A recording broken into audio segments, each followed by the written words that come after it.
Meus queridos amigos, boa noite. Bom, tem tanta gente aqui, o boa noite foi tão fraco, eu acho que só responderam os desencarnados. Mas eu gostaria de escutar os encarnados também. Meus amigos, boa noite. Muito boa noite a todos, encarnados. E aqueles que se encontram na vida maior.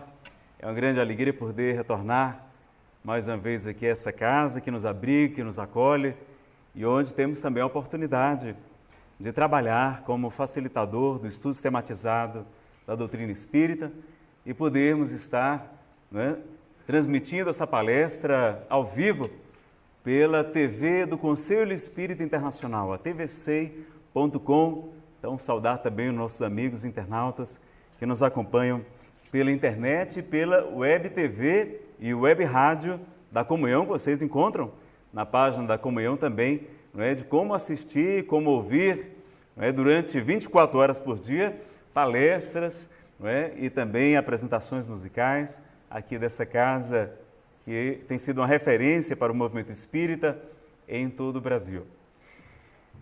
Bilhete de Natal, do Espírito Casimiro Cunha, pela psicografia do nosso irmão Francisco Cândido Xavier. Meu amigo, não te esqueças, pelo Natal de Jesus, de cultivar na lembrança a paz, a verdade e a luz. Não ouvides, não esqueças, a oração, cheia de fé e de amor, por quem passa sobre a terra encarcerado na dor. Vai buscar o pobrezinho e o triste que nada tem, o infeliz que passa ao longe, sem o afeto de ninguém.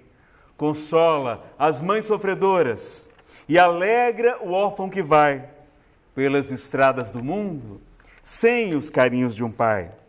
Mas escutas, não te esqueças, na doce revelação, que Jesus deve nascer no altar do teu coração. Então, como estamos já às vésperas, aí quase do natalício, da comemoração do nascimento de Jesus, então que a gente lembre desse bilhete de Natal de Casimiro Cunha. Bom, meus amigos, na noite de hoje nós vamos falar sobre solidão. Não seja solitário, seja solidário, como é a proposta também do Espírito Joana de Ângeles, por Divaldo Pereira Franco, como vencer o problema da solidão.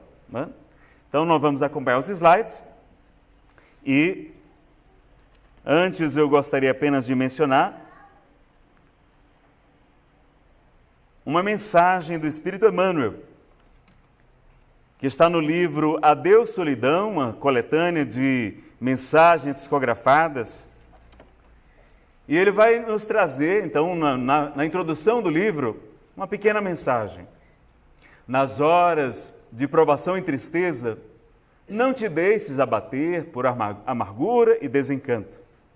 Sobretudo nos momentos em que, porventura, te suponhas a sós para solucionar graves problemas ou contornar determinados obstáculos ante os desafios construtivos da existência, recorda que amigos, hoje domiciliados no mais além, te inspiram e te assistem, amparando-te as decisões e caminhos. Então, a primeira notícia é que não estamos sós. Como o apóstolo dos gentios vai nos dizer, nós estamos cercados por uma multidão de testemunhas. E todos aqueles que estamos aqui na terra temos afetos, temos entes queridos que se encontram na vida maior, que velam por cada um de nós. Então, jamais estaremos sós. Como o próprio Cristo nos asseverou na leitura inicial, que jamais nos deixaria órfãos, que Ele estaria conosco até a consumação dos séculos. Então não temos o que temer na questão da solidão. A noite de hoje nós vamos utilizar na bibliografia o Livro dos Espíritos, onde vamos ter um capítulo especial sobre a lei de sociedade, falando sobre isolamento, sobre o ascetismo. Vocês já tiveram, palestra com o nosso querido Geraldo Campetti, da Federação Espírita Brasileira, sobre as leis morais, ele já deve ter abordado a lei de sociedade. Nós vamos ler alguns trechozinhos da lei, são apenas algumas questões do Livro dos Espíritos, não é? Para que a gente prossiga no nosso estudo de hoje. Mas Emmanuel traz uma mensagem também no livro Pão Nosso, da psicografia de Chico Xavier, não é? Que a gente também vai ler. Joana de Ângeles também, no livro O Homem Integral, psicografado por Divaldo Pereira Franco, vai trazer um capítulo sobre esse grande gigante, não é? Miri Lopes defendia que existem 4 gigantes da alma e um deles a solidão. Então Divaldo também vai ter uma palestra, os 4 gigantes da alma, não é? A mensagem Solidão do livro Fonte Viva que nós mencionamos, e tem uma outra mensagem também, Solidão, de Fátima Irene Pinto. Não é? Ela não é espírita, pelo menos que eu saiba, e está extraída no livro Palavras para Entorpecer o Coração. Não é para aquecer, para entorpecer. É um pouquinho diferente. E ela vai nos mostrar o que é solidão, o que não é solidão. Vai ser muito bom para ajudar a gente a conceituar o assunto. E vocês também encontrarão no próprio YouTube, na TV Canção Nova, o programa do padre Fábio de Mello, aquele rapaz tão bonito, né, tão simpático. Ele tem trazido mensagens de grande conteúdo, de uma maneira muito doce no falar, e tem um programa chamado Direção Espiritual, na Canção Nova, e vocês podem encontrar então a sensação de solidão e o sentido da vida. Há outros trechos também, vocês podem localizar no YouTube, vale a pena, não é? Então foi algumas das fontes que nós encontramos para o nosso estudo. E na mensagem Solidão, do Espírito Emmanuel por Chico Xavier, daquele livro Fonte Viva, que integra aquela série, não é? Fonte Viva também é o título da série, de vários livros onde Emmanuel vai comentar versículo a versículo, livros do Novo Testamento, não é? E vamos encontrar então no capítulo 70, da editora da Federação Brasileira, ele vai comentar então no Evangelho de Mateus, capítulo 27 e 23. O presidente, porém, disse: mas que mal fez ele? E eles mais clamavam, dizendo: seja crucificado.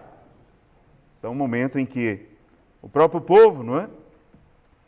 Quando Jesus está diante de Pilatos, vai escutar o clamor da multidão para que ele seja crucificado. À medida que te elevas, não é? Comenta Emmanuel, monte acima no desempenho do próprio dever, experimentas a solidão dos cimos e incomensurável, não é uma tristeza que a gente não dá para medir, te constringe a alma sensível. Onde se encontram os que sorriram contigo no parque primaveril da primeira mocidade? Onde pousam os corações que te buscavam aconchego nas horas de fantasia? Onde se acolhem quantos te partilhavam o pão e o sonho, nas venturas ridentes do início? Certo, ficaram. Ficaram no vale, voejando em círculo estreito, à maneira das borboletas douradas, que se esfacelam ao primeiro contato da menor chama de luz que lhes descortina à frente. Em torno de ti, a claridade, mas também o silêncio. Choras, indagas, perguntas e sofres. Contudo, que espécie de renascimento não será doloroso? A ave, para libertar-se, destrói o berço da casca em que se formou, e a semente, para produzir, sofre a dilaceração na cova desconhecida. Dentro de ti, a felicidade de saber, mas igualmente a dor de não seres compreendido. Tua voz grita sem eco e teu anseio se alonga em vão. Entretanto, se realmente sobes, que ouvidos te poderiam escutar a grande distância e que coração faminto de calor do vale se abalançaria a entender de pronto, de imediato, os teus ideais de altura. Então é muito comum quando a gente começa a buscar a elevação espiritual, às vezes a incompreensão da família, dos entes queridos, dos colegas de trabalho, muitas vezes estamos sós. A solidão com o serviço aos semelhantes gera a grandeza. A rocha que sustenta a planície costuma viver isolada, e o sol que alimenta o mundo inteiro brilha sozinho. Não te canses de aprender a ciência da elevação. Lembra-te do Senhor, que escalou o Calvário, de cruz aos ombros feridos. Ninguém o seguiu na morte afrontosa, à exceção de 2 malfeitores, constrangidos à punição em obediência à justiça. Recorda-te dele e segue. Não relaciones os bens que já espalhaste. Confia no infinito bem que te aguarda. Não esperes pelos outros, na marcha de sacrifício e engrandecimento. E não ouvides, não esqueças, que pelo ministério da redenção, que exerceu para todas as criaturas, o divino amigo dos homens não somente viveu, lutou e sofreu sozinho, mas também foi perseguido e crucificado. Emmanuel, por Chico Xavier, Fonte Viva, capítulo 70, Solidão, da editora da Federação Espírita Brasileira. Então vejam que nós já temos, não é? A mensagem nos orientando, nos esclarecendo, quanto à solidão de Jesus, a solidão dos seus missionários. Então essa tarefa de elevação muitas vezes vai nos conduzir à solidão. Mas o que é solidão, Nazareno? Vamos tentar analisar? Bom, Fátima Irene Pinto vai trazer uma mensagem dizendo que solidão não é falta de gente para conversar, namorar, passear ou fazer sexo. Isto é carência. Isso não é solidão, isso é carência, não é? Carência afetiva que muitos de nós ainda trazemos. Solidão não é o sentimento que experimentamos pela ausência de entes queridos que não podem mais voltar nesta vida, não é? Isto é saudade. Isso não é solidão, é saudade. E é natural que tenhamos saudades também, né, meus amigos? Solidão não é o retiro voluntário que a gente se impõe às vezes para realinhar os pensamentos. Isto é equilíbrio, não é? Nosso momento de recolhimento, então, aquele momento em que vamos fazer a reflexão. Então, nós não vamos ter mais solidão, nós vamos ter momentos de reflexão, que é mais chique, não é? Mais bacana. Tampouco é o claustro voluntário, involuntário, que o destino nos impõe, compulsoriamente, para que revejamos a nossa vida, porque isto é um princípio da própria natureza. Solidão não é o vazio de gente ao nosso lado. Isto é circunstância, é força das circunstâncias. Solidão é muito mais que isto, ela vai defender. Solidão é quando nos perdemos de nós mesmos e procuramos em vão pela nossa alma. Então vejam que conceito interessante. Solidão é quando nos perdemos de nós mesmos e procuramos em vão pela nossa alma. Então é quando o homem perde o endereço de si mesmo. Aí nós vamos poder falar realmente de solidão. Então, meus amigos, vamos para o nosso assunto hoje. E nós vamos verificar que existem vários tipos de solidão. A solidão improdutiva, aquela que não nos serve para nada, que normalmente é momentânea, passageira. Aquela solidão negativa, ou seja, aquela solidão em que nos prejudica, nos adoece, nos entorpece, nos aliena, nos isola do mundo, nos enfraquece. Esta é negativa, não é? Quando muitas vezes damos brechas para a influência dos espíritos menos felizes, que se comprazem na nossa infelicidade. Então há a solidão negativa. E existe a solidão produtiva, que é justamente essa solidão da reflexão, não é? É essa solidão que nos promove o autoconhecimento, que é aquele momento de parada, de fazer um balanço para as nossas vidas. Como é que estamos dirigindo a nossa encarnação? Quais os talentos que o Pai nos confiou e que talvez estejamos soterrando? Quais os sonhos de infância que nós acalentávamos outrora e talvez tenhamos abandonado, tentando agradar nossos pais, a família, a sociedade? Então, esses momentos de solidão, de reflexão produtiva, são bons, são úteis, vão nos ajudar. E aquela solidão também necessária, que pode ser uma prova para o espírito, como um desafio para o seu crescimento espiritual, pode ser também um resgate, uma expiação, ou seja, uma consequência de nossos atos. E nós sabemos, não é, que tivemos muitas outras vidas, muitas vezes nos períodos de guerra, nos períodos em que mandávamos as pessoas para o desterro, para outras terras, outras ilhas, para prisões. Épocas de centenas de anos e séculos de escravidão, dividindo famílias, separando os entes que se amavam. Então, muitas vezes, pela lei de causa e efeito, nós podemos também passar pela expiação da solidão. Então, há ali um resgate, um aprendizado. Mas poderemos, claro, porque na doutrina espírita não existe karma inexorável, não.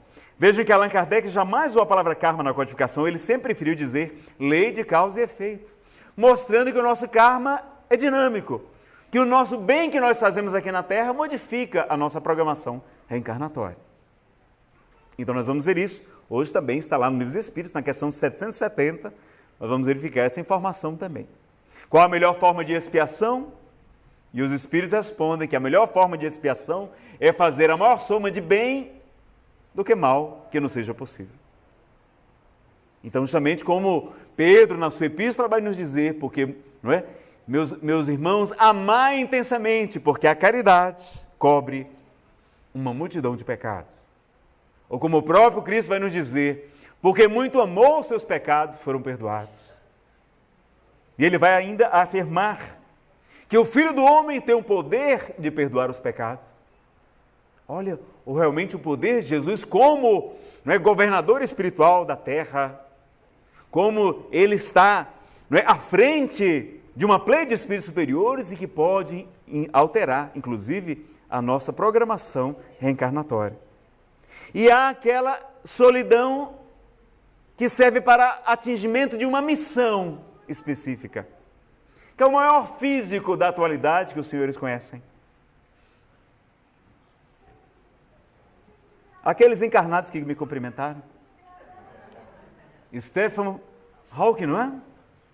Vocês veem que ele era saudável, mas ele vai sofrendo de uma doença que vai lhe paralisando e ele vai ficar preso em uma cadeira de rodas e um equipamento especial para que ele possa se comunicar. E aquele homem, será que se ele não tivesse preso em uma cadeira de rodas, será que ele teria tanto tempo para pensar no universo, nas leis da física quântica, para revolucionar, não é, como está fazendo com o seu trabalho, e muitos outros que o antecederam, com a mecânica quântica? Será que se ele tivesse aí nas festas, nos bares, nas baladas, distraídos como muitas vezes estamos, será que ele daria conta desse trabalho?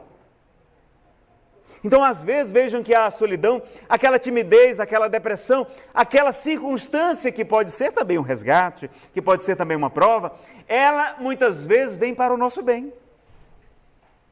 Quando eu cheguei aqui em Brasília, vindo de Fortaleza, conversei com um amigo, médium, e ele trouxe uma revelação. Ele disse, olha, você, Nazareno, você vai ficar aqui cerca de 2 anos e meio solteiro. Eu disse, mas como? Ele disse, é verdade.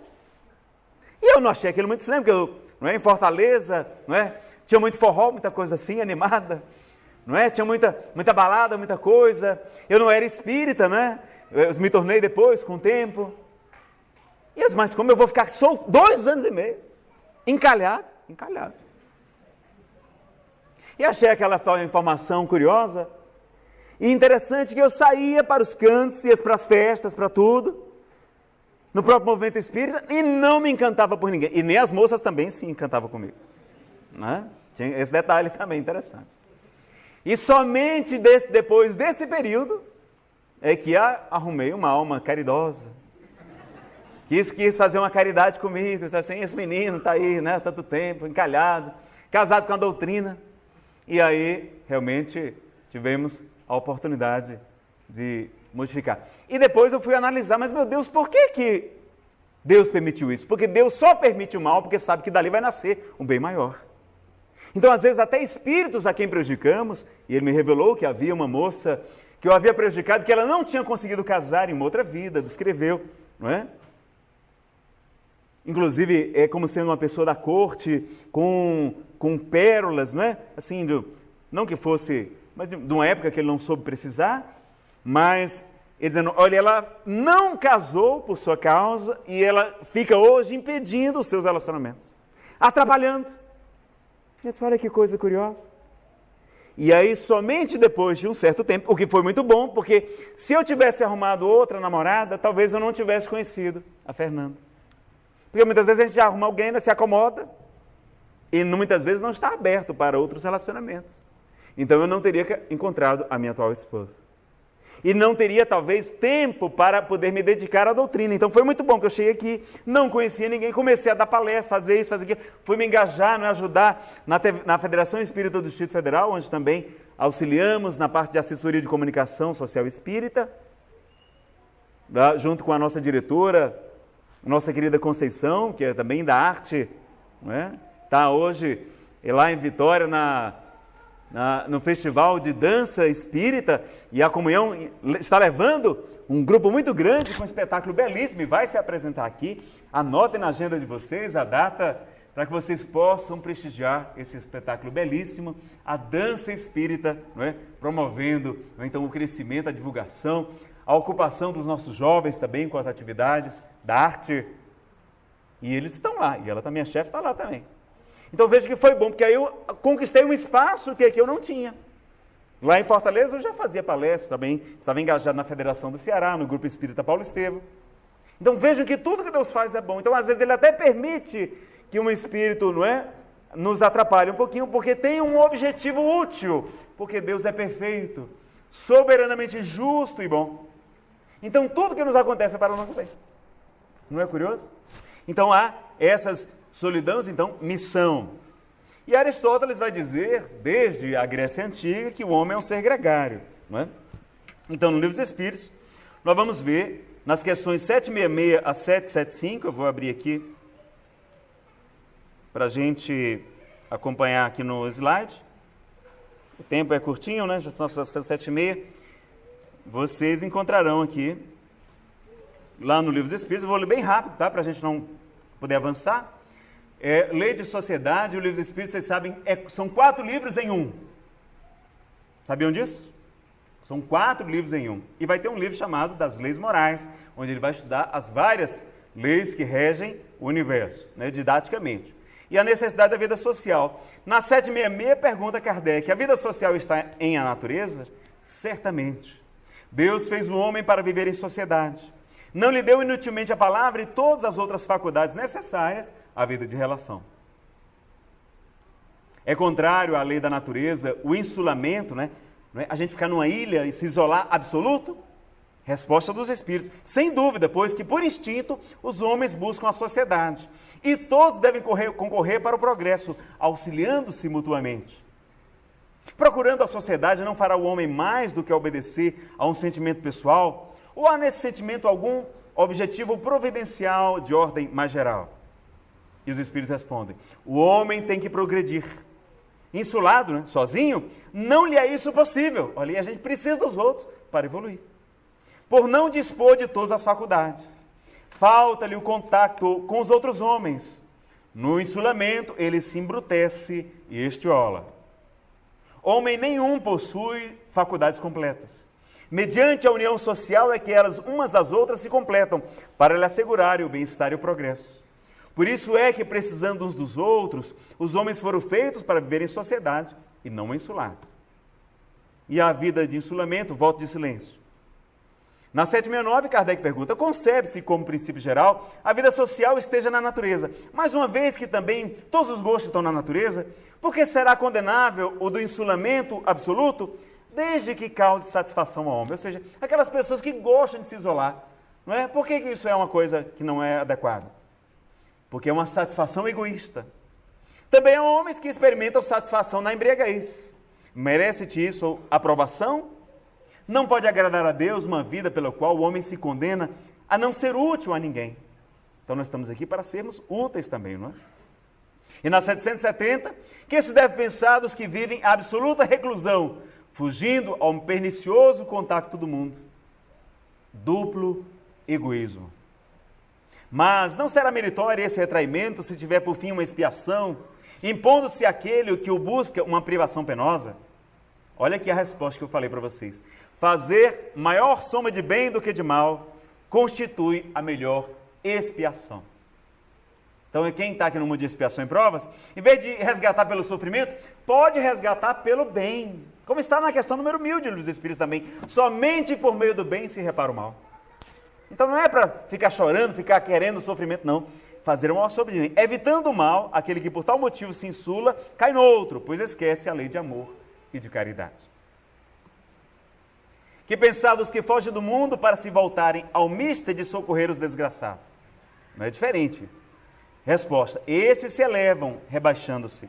Têm o duplo mérito de se colocarem acima dos gozos materiais e de fazerem o bem, obedecendo à lei do trabalho. E dos que buscam no retiro a tranquilidade que certos trabalhos reclamam, exigem. E isso não é retraimento absoluto do egoísta. Esses não se insulam da sociedade, porquanto para ela trabalham. E que pensar do voto de silêncio prescrito por algumas seitas, desde a mais remota antiguidade? Perguntai antes a vós mesmos se a palavra é faculdade natural. E porque Deus a concedeu ao homem. Deus condena o abuso e não o uso das faculdades que lhe outorgou. Entretanto, o silêncio é útil, pois no silêncio pões em prática o recolhimento. Teu espírito se torna mais livre e podes entrar em comunhão conosco, comunicação conosco. Mas o voto de silêncio é uma tolice. Sem dúvida obedecem à boa intenção os que consideram essas privações como atos de virtude. Enganam-se, no entanto, porque não compreendem suficientemente as verdadeiras leis de Deus. O voto de silêncio absoluto, do mesmo modo que o voto de insulamento, de isolamento, priva o homem das relações sociais, que lhe podem facultar ocasiões de fazer o bem e de cumprir a lei do progresso. Olha que coisa curiosa. E seu Monteiro, que foi presidente do Paulo Estevão, a época que eu estava lá, um dia ele esteve conversando comigo, ele disse: Nazareno, o espírito só evolui depois que casa. Mas como é que é, seu Monteiro? O espírito só evolui depois que casa. Eu disse: mas por quê? Porque só depois que a gente casa que a gente aprende a ter paciência, renúncia, tolerância, resignação. Aí eu falei: então, Monteiro, eu quero me casar então, porque eu quero também evoluir. Mas veja então, quantos de nós hoje estamos buscando esse egocentrismo, não é? E deixando de aproveitar esse crescimento espiritual da vida de relação. Vale a pena a gente conhecer, não é? E buscarmos então a... Então vejam aqui quantos missionários, não é? Buda ilumina-se sozinho. Francisco de Assis, na depressão, que ele fica inclusive preso antes, não é? Quando perde a batalha contra a Perunja, ele vai ficar preso, passando muita fome, frio, retorna a Assis, porque a sua família paga um resgate, e ele vai ficar muito doente. Seus biógrafos não sabem exatamente o que ele tinha, mas Divaldo Pereira Franco vai dizer que ele passou um ano acamado com depressão. E foi naquela noite escura de isolamento, de tristeza, que ele descobriu o brilho das estrelas, o chamado de Jesus para que ele fosse reconstruir a igreja que estava toda em ruínas. E ele então vai fazer a sua missão de maneira tão bela entre nós. Santa Teresa d'Ávila, né, também, com seu voto, mas ela sai a criar mosteiros, a difundir o evangelho, e um dia ela está caminhando, vai atravessar um córrego, e chove tempestuosamente, e ela então não sabia nadar, é arrastada pela correnteza que a se avoluma, e ela então está se afogando, e ela grita: Senhor Jesus, salva-me. O Cristo então lhe aparece, estende-lhe a mão, e resgata para a margem. E nos diz Santa Teresa d'Ávila que depois Jesus, sorrindo, lhe diz: vê, Teresa, como é que eu como é que eu testo a fidelidade dos meus amigos? Aí diz que ela meio chateada, né? Senhor, agora eu sei porque você tem tão poucos amigos. Chico Xavier contava essa história e dava muitas risadas, porque, não é? Também, muitas vezes a gente se isola para poder seguir Jesus. E nós temos causas também, não é? Para a depressão. Causas externas, por exemplo, morar longe da família, em outros países. Quantas pessoas, não é? Morando fora. E às vezes a gente fica triste, né? Será que é bom? Será que é ruim? Eu vim aqui em Brasília, Nazareno, estou com solidão. Eu morava lá na minha cidade, agora estou aqui em Brasília. E aí nós temos que nos recordar de um conto de um monge que atendia as pessoas, muito iluminado, e ao seu lado se encontrava um discípulo. E um rapaz chegou e disse: mestre, eu quero ir embora para São Paulo. O senhor acha que vai ser bom? E ele perguntou: como é que é a sua vida aqui? Olha, a minha vida aqui é muito ruim, meus amigos são muito chatos, minha família é intragável. Olha, aqui todo mundo aqui é chato. E o que é que o senhor acha? São Paulo vai ser bom? Ele disse: olha, então eu acho que São Paulo também não vai ser bom. Depois de algum tempo, chega outra pessoa, outro jovem, e pergunta: mestre, eu ouvi dizer que ir para São Paulo é uma coisa muito boa. E o que é que o senhor acha? Vai ser bom?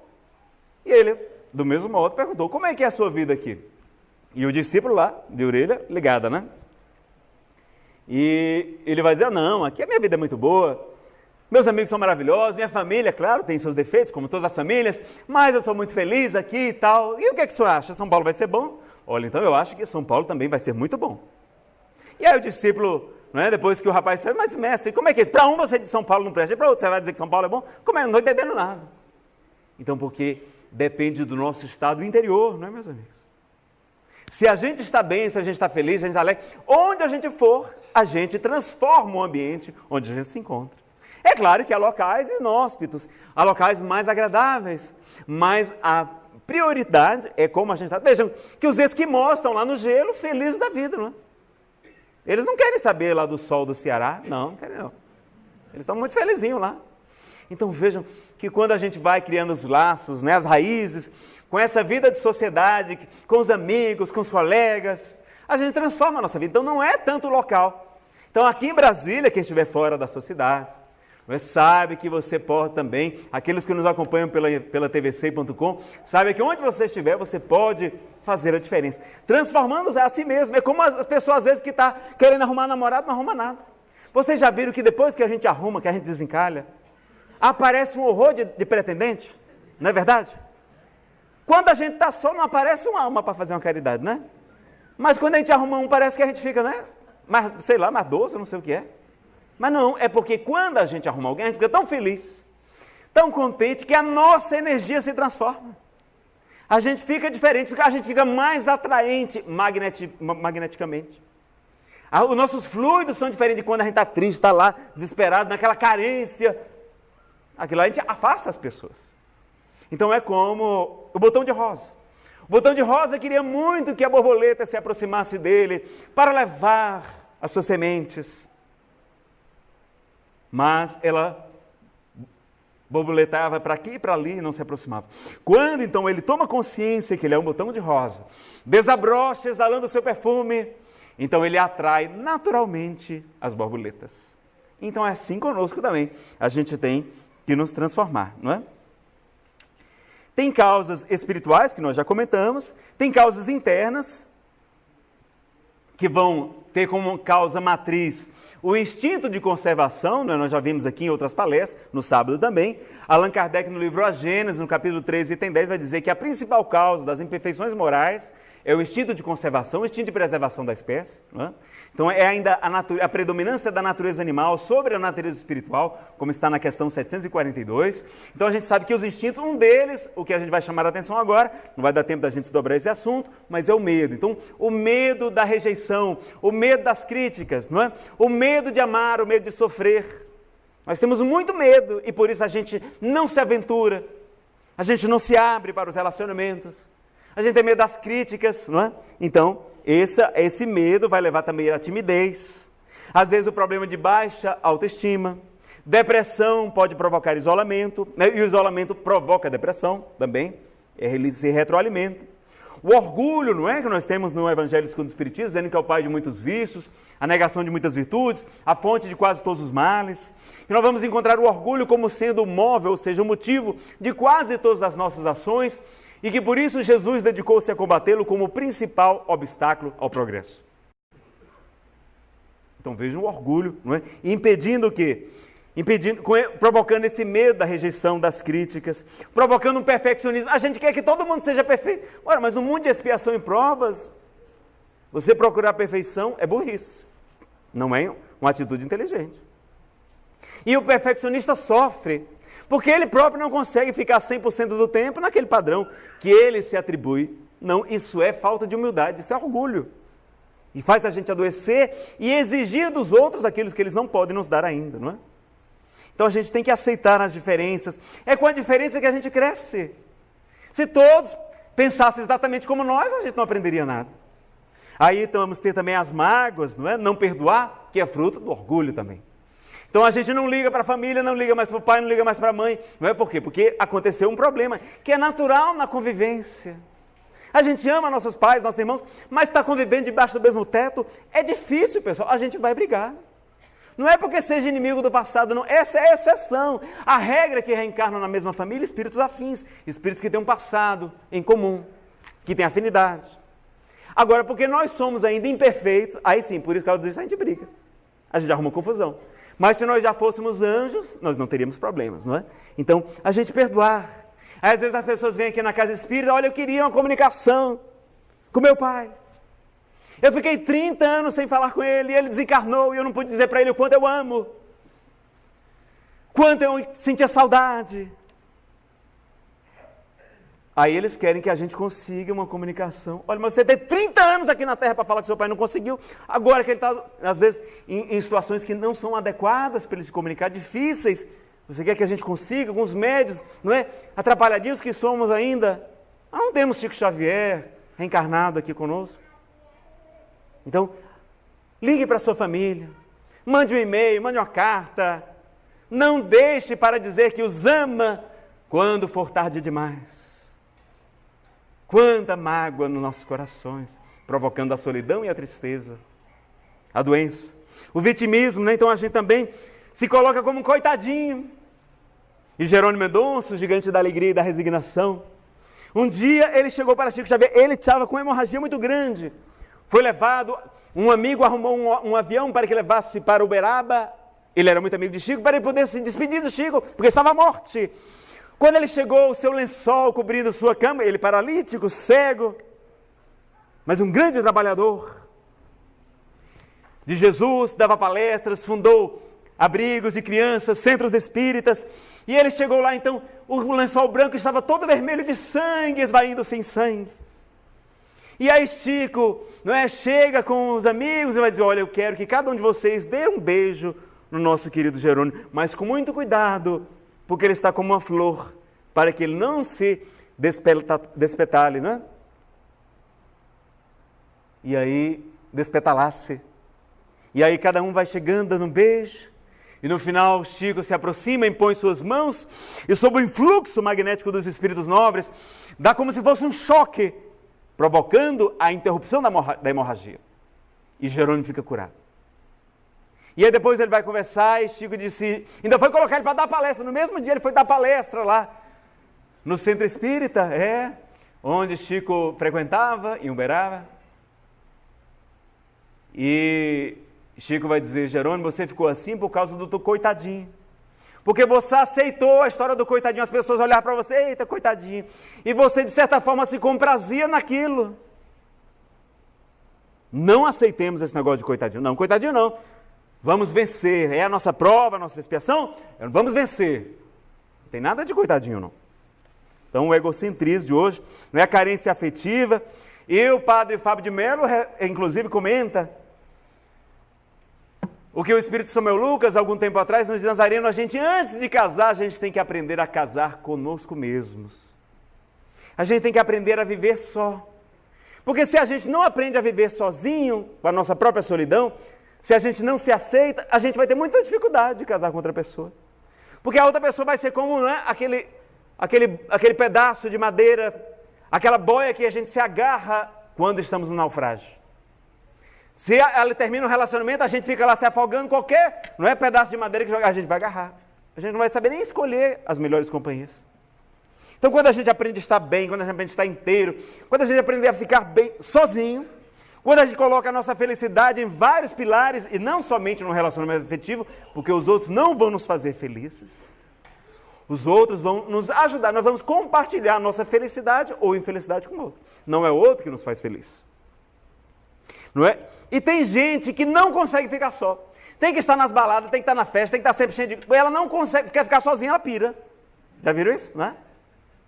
Então, ela está cercada de gente, mas no fundo, um grande vazio. Como Santo Agostinho vai dizer que o homem tem um vazio do tamanho de Deus dentro de si.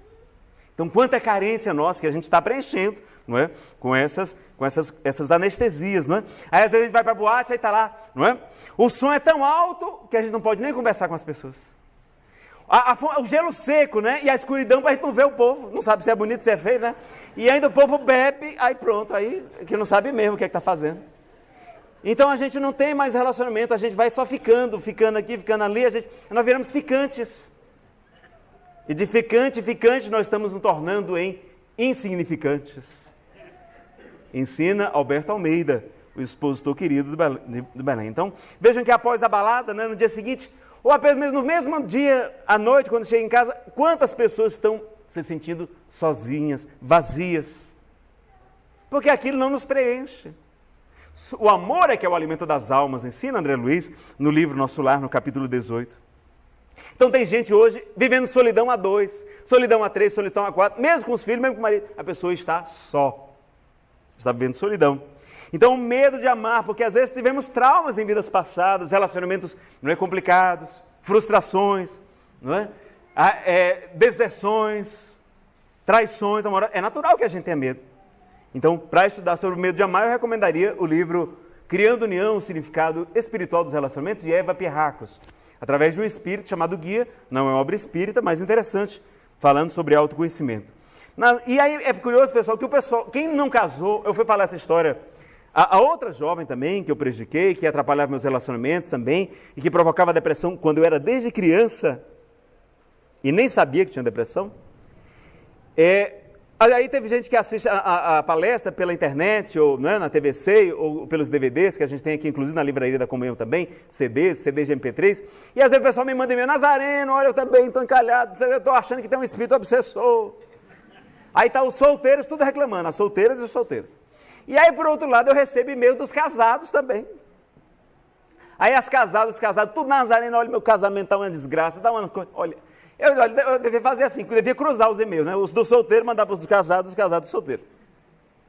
Porque ninguém está satisfeito. A gente está sempre se queixando de alguma coisa, quando deveríamos estar aproveitando, não é, para crescer, para evoluir, não ficar arrumando confusão por bobagem, não. E vejam que no reino dos céus, vai nos dizer Jesus, olha, então não se preocupe porque esse negócio de casamento é coisa de mundo atrasado, mundo de expiação e provas.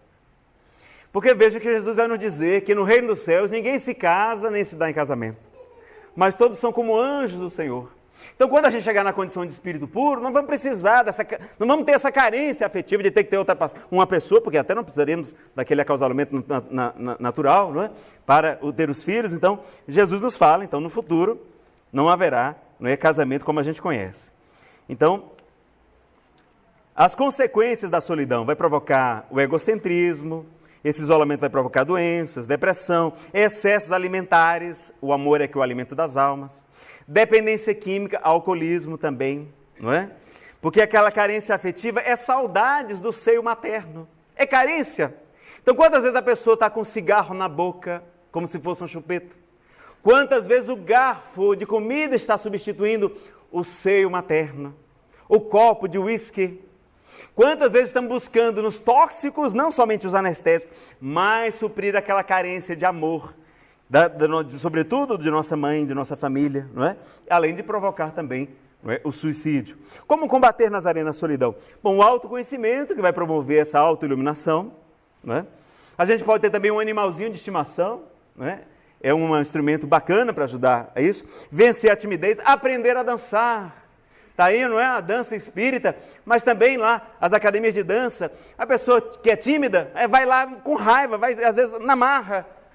Mas depois de alguns dias, meu sobrinho era muito tímido e a mãe dele obrigou ele a ir. Ele não queria de jeito nenhum. Depois que ele aprendeu a dançar, hoje ela tem que proibir, porque senão ele quer ir para o forró a noite toda. E faz fila para dançar com o menino, porque dança que é uma maravilha. Então acaba aquela solidão, aquela tristeza, melhora a autoestima, é atividade física, não é? Produz endorfinas, desenvolver o bom humor, a alegria, não é? Porque aí muda a nossa energia, a gente atrai as pessoas quando a gente desenvolve o bom humor. Participar de grupos que a gente tem afinidade, então buscar, gosto de xadrez, então vai lá buscar a empresa, o grupo, né? Um clube de xadrez, ou de outro esporte, enfim, os grupos de estudo, não é? Voltar a estudar, ocupar-se, porque mente vazia, oficina do mal. Aqui nós temos o ESD, o Estudo Sistematizado da Doutrina Espírita. Tem também o PADES, o Programa de Adaptação ao Estudo da Doutrina Espírita, porque o ESD, vocês sabem, tem um período para fazer as matrículas, né, encerra, e normalmente lota. Aqui a casa não está dando mais conta de tanta gente. São 3.000 alunos no ESD, aqui na Comunhão Espírita de Brasília. Então vocês têm um PADES também, que é ótimo, porque são temas do dia a dia, e você não é que necessariamente fazer matrícula, não, e esses cursos são todos gratuitos, e é como aquele turma de faculdade, a gente fica tudo amigo, e vai fazer trabalho voluntário, não é? Vai fazer outras ocupações, não é? Desenvolver a alteridade, esse respeito pelas diferenças, não é? A gente aprende com as diferenças. No Evangelho segundo o Espiritismo vai dizer que as pessoas difíceis, não é? Os espíritos menos elevados são instrumentos para a nossa elevação, são nossos personal trainers para que a gente cresça, para a gente se fortaleça, para que o nosso espírito evolua. Então, quando tiver com uma pessoa difícil, olha, você está aprendendo, está evoluindo, está crescendo, se você aprender bem, aproveitar aquela lição. E caridade, pessoal, não é dar coisas, não é dar objetos, não é dar esmola, não. Caridade é se doar nas coisas. É saber o nome daquela criança lá do abrigo nosso lar, que vocês ajudam aqui com as suas doações, não é? A gente lá amparar aquelas crianças, o que elas mais têm de carência é de amor, é de afeto, de alguém que cuide delas, de ore por elas, que dê uma palavra amiga, que ela saiba que não está sozinha aqui na terra, não é? E quem foi a pessoa menos solitária que vocês conhecem? Aqui, por exemplo, no movimento espírita brasileiro. A pessoa menos solitária, que todo mundo queria estar com ela.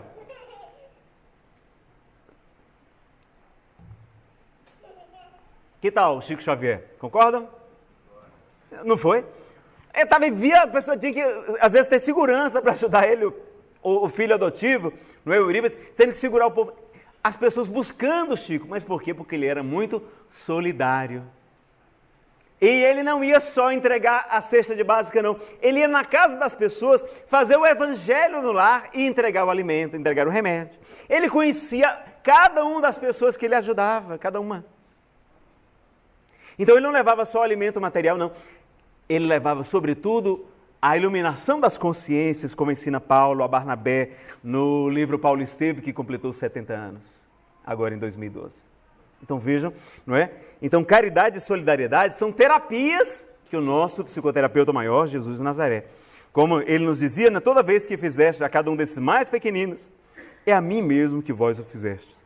Francisco de Assis, no seu testamento, vai declarar que o momento mais importante de sua vida foi quando, logo no início, quando ele, não é, inicia o seu apostolado, e ele encontra um leproso, e o leproso lhe pede uma ajuda. Ele tinha apenas uma mísera moeda. Vai até o seu encontro. Ele tinha muito medo na época, no século XII, século XIII, a lepra, não é, era considerada contagiosa, e ela realmente é pouco, mas é contagiosa, apesar que tem tratamento, hoje tem tratamento, mas na época não tinha. E ele morria de medo dos leprosos. E aí ele se aproxima, coloca a moeda e se afasta. E aí alguma coisa ele diz que faltava algo mais, que não bastava dar uma moeda. Então ele retorna, volve para o encontro do irmão Hanseniano, e chega lá, lhe abraça e dá um beijo. E aquilo que antes lhe parecia amargo se torna doce com a presença de Jesus. E ele vai nos revelar que naquele instante ele viu a própria face do Cristo, a lhe dizer, sim, Francisco, sou eu. E ele vai declarar que foi o momento mais importante da sua existência aqui na Terra. Chico Xavier vai também declarar que tudo valeu a pena, não é? Todas as dificuldades, tudo por causa da caridade. Por causa desse amor aos necessitados, a visita aos enfermos, aos presos, aos detentos, atendendo os obsediados, as mães sofredoras, e dizer que tudo o que ele passou valeu por conta da caridade. Que foi a caridade a coisa mais bela e mais abençoada, a melhor coisa que aconteceu em sua vida. Então vejam, que coisa maravilhosa, não é? Porque nós, trabalhando no bem, nós conquistamos amigos aqui e no além. Emmanuel vai dizer que quando os bons espíritos nos encontram trabalhando no bem, eles costumam suspender as nossas provas, evitar expiações que iríamos ter que passar, concedem-nos moratórias. Vejam, Divaldo Franco desencarnou aos 64 anos de idade, continua agora lépido, fagueiro e jovial, aos 85 anos, pregando o Evangelho e a alegria de viver. Então vejam como a caridade nos rejuvenesce.